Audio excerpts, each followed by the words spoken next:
Добрий день всім. Good afternoon, everybody.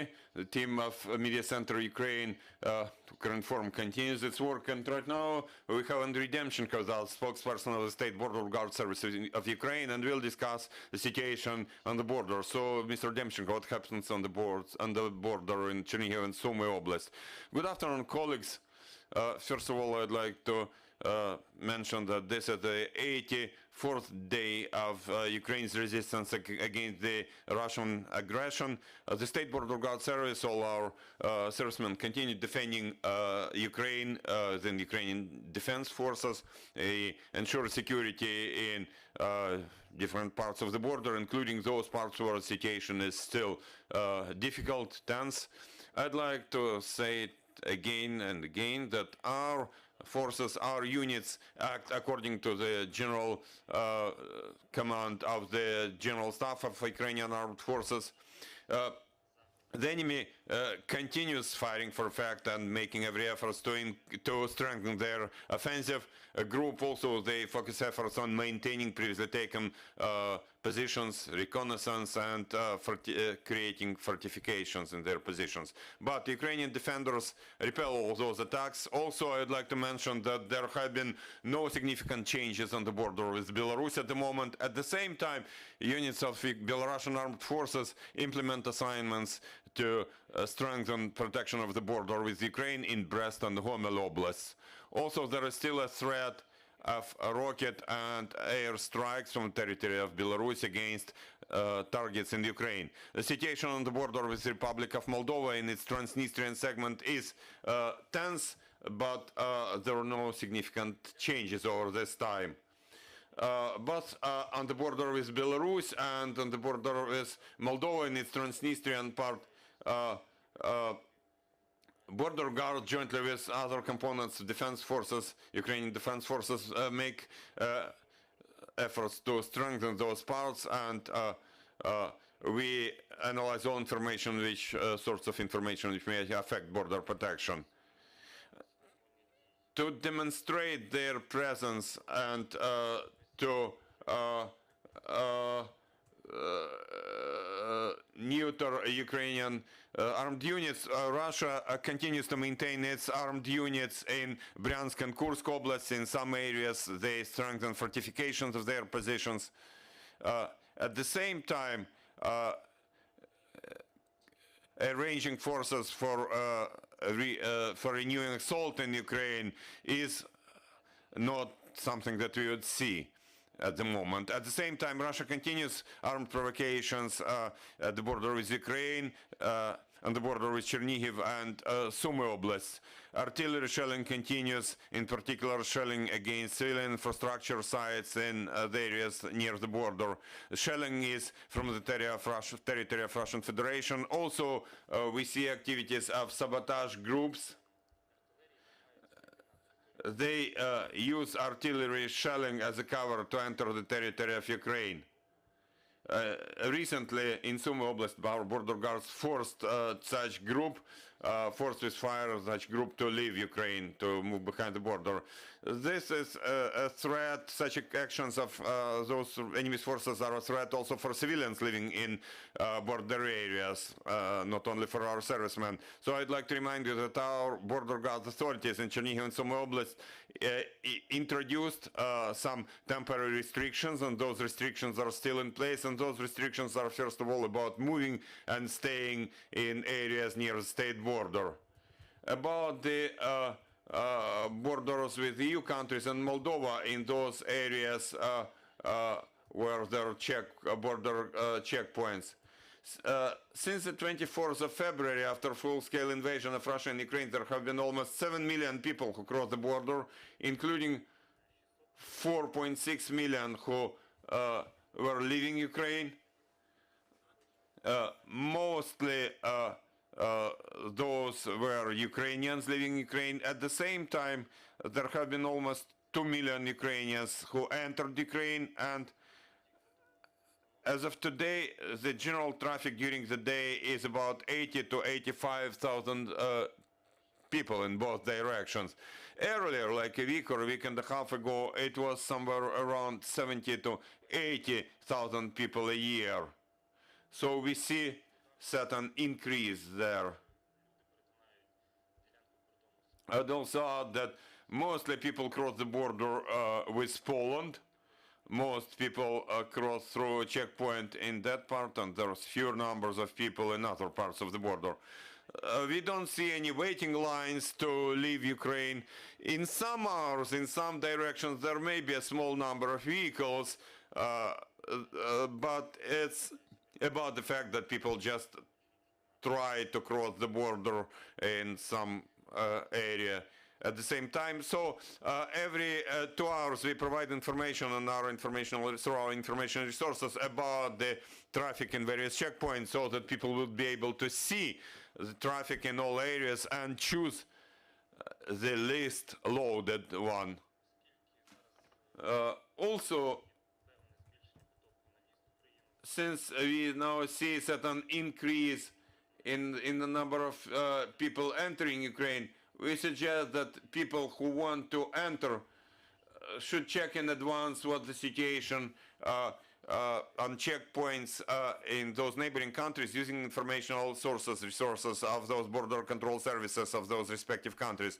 We were also publishing such information on our information resources, because we see a certain increase in waiting lines to enter Ukraine, and those vehicles stay on the territory of neighboring countries. So we suggest that you read that information in advance, to spend as little time as possible there at the border, waiting for border formalities.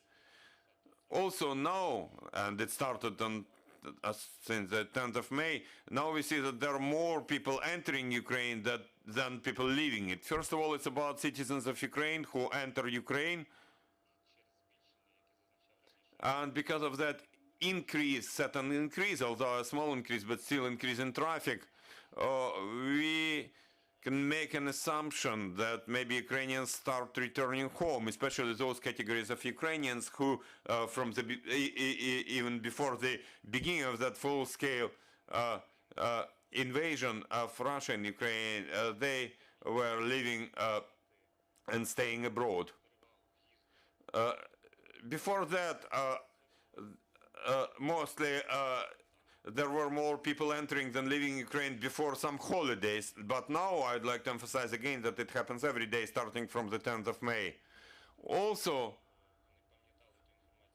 for citizens to remember the information that we shared before, I'd like to remind that to enter Ukraine, you cannot walk in all checkpoints. There are only certain checkpoints where you can walk into Ukraine, those established by agreements between countries where there is that walking lane. Also, unfortunately, we still have cases, some attempts where Ukrainian citizens try to cross the border illegally, to trespass, to leave Ukraine. It applies particularly to males aged 18 to 60. That's the main category of such offenders, because for this category of people there is a restriction for them to leave Ukraine. About statistical data, generally starting from the 24th, in those green, so-called green parts of the border, that's outside of checkpoints, 2,800 of such people have been captured, and there are still attempts. Such people still continue attempts to leave Ukraine via checkpoints using forged documents, fake documents, or hiding in vehicles. We have seen a total of 715 people trying to do that. All those have not crossed the border. In some cases, they have been brought to administrative liability, and when they try to use fake documents, they are also brought to criminal liability. So I'd like to emphasize and to suggest that our compatriots should not try and cross the border illegally, because you can be punished for that. Thank you for attention. Thank you for this information. Any questions, dear colleagues? Please tell us, if there are attempts of sabotage groups, like you mentioned there was in Sumy oblast, is Border Guard Service able to eliminate such attempts on their own, or in the future will need support of Ukrainian armed forces? And my second question is about the border in Transnistria, part of Moldova. Are there any dangers? Are there any activities by the enemy? I will start with your second question about the border with Moldova in its Transnistrian part. Luckily, on the border line, we don't see any attempts to worsen situation or any attempts to break through the border. Of course, there is a lot of information which is like of mere speculatory nature. I have to say that more than once they tried to accuse Ukraine of shelling against Transnistrian territory from our side, but this is not the case. Ukraine does not carry out any aggressive actions. Ukraine is only defending itself. We cannot exclude the possibility that at some point in time Russia may try to use that direction to increase its aggression against our country, but now the situation there is under control. Now in Chernihiv and Sumy oblasts, where Ukrainian armed forces pushed the enemy away, and after that we started restoring control over the border. At the moment, in all areas, in all directions, the control over the border has been resumed, has been restored, but I have to say that there is no classical border control we had before. So border guards are not patrolling along the border line because we see a danger there, which is still there. In particular, there is permanent shelling using multiple launch rocket systems, mortars and firearms from Russian territory. Many times the enemy used aviation, used airplanes and helicopters to make strikes against Ukrainian territory, but we have always been ready for any sabotage groups in the territory, just trying to collect information, or they may be trying to implement some other assignments. So the situation we had in Sumy oblast several years ago, they used artillery shelling as a cover, trying to enter Ukraine as a sabotage group. We started shooting at them and they had withdrawn. That means that currently all areas of border control are there, and the State Border Guard Service does everything which is needed. Of course, we should consider Russian activities and what they can use for attacks against our territory. And in any case, the State Border Guard Service and Ukrainian armed forces act together, interoperate to repel enemy's attacks. Thank you. Any more questions?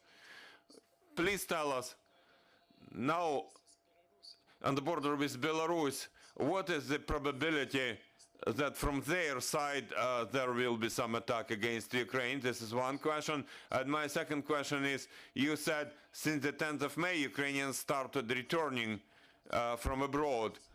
Are there any numbers since the 10th of May? How many people have returned into Ukraine? And over this time, how many people have left Ukraine? Is there any difference between those numbers? Thank you. Thank you for your question. Again, I'll start from your second question, if I may.